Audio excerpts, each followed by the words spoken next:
Good night, everyone.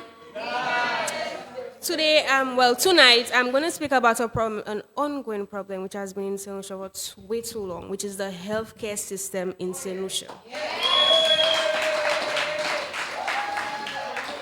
A few weeks ago, I visited the Grozide Polyclinic where I stayed there from 1 p.m. to 6 p.m. waiting to see a doctor for a throat infection.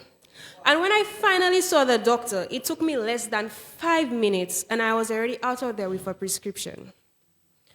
Also, recently, a friend came to me crying because she was traumatized by her experience at the hospital, where she had time passed out before seeing a doctor, and when she finally saw the doctor, it was already life-threatening and had to do surgery. After the surgery, she was told to just toughen up for the stitches because there is no numbing cream. Recently, a prominent politician has publicly denounced the views expressed by the president of the St. Lucia Medical and Dental Association regarding the state of healthcare in the country. The politician claimed that the opposition party, the United Workers' Party, would want to encourage her to write the letter criticizing the healthcare system. However, we the youth believe that the politician should not have made such a baseless statement without providing any evidence to support the accusation.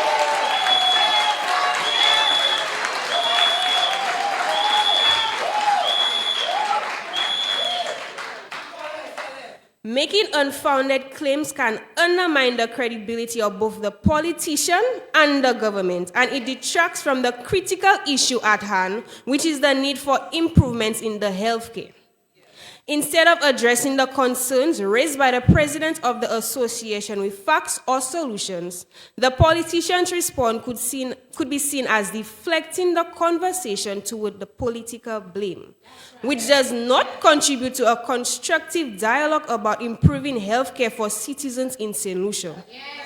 Why is it that Owen King European Union Hospital does not have glucometers monitors to monitor blood sugar, and physicians are to bring their own supplies to ensure that the diabetic patients are monitored?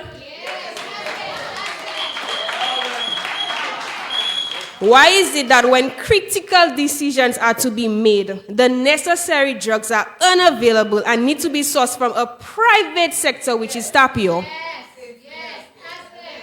Emergency rooms still have dozens of patients admitted but cannot be sent to rooms due to lack of beds. And from my personal experience, I have noticed firsthand that patients are being sent home immediately due to lack of beds, and there are patients being kept on chairs for days waiting for beds.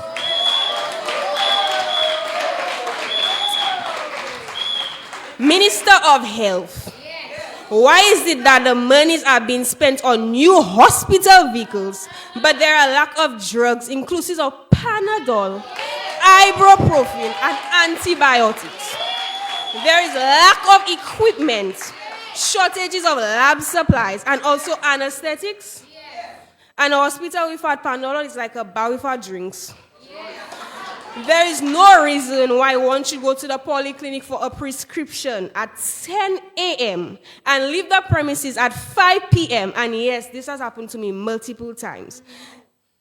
Sitting there for hours because money has already been paid to see the doctor, just to have a doctor write on a piece of paper that I do have permission to get what I need, because paying a private doctor $150 per visit every time I need a prescription would be quite expensive. As much as I know that the polyclinic does not work on a first-come, first-served basis and they operate by the level of emergency, but waiting there for hours for something like that is quite deranged. I have heard multiple youth like myself say the healthcare system is trash. And as a youth myself, I totally agree, because most times I would rather stay sick than go to any healthcare in the north because it is terrible. And I have friends from the south who are afraid of the stadium, which they call a hospital, due to how bad it is down there. St. Jude's Hospital was destroyed by fire in 2009. Restoration efforts initially began in 2011 under the St. Lucia Labour Party to 2016. Upon assuming office, the United Workers' Party, led by Alan Shastney, assessed the existing structure and began construction of a world-class facility. However, after the Labour Party returned to office in 2021, they did not continue working on the hospital as planned. Instead, they resumed work on the building they had previously started. Now it is being said that the Labour administration intends to use part of the structure built under UWP, despite having previously dismissed it as a glorified parking lot, a statement made by a politician in a misguided attempt to discredit the project. From January to March, $18 million was collected from a 2.5 health levy. Why wasn't the money used to fund OKEU? And why was it the CIP funds used for this?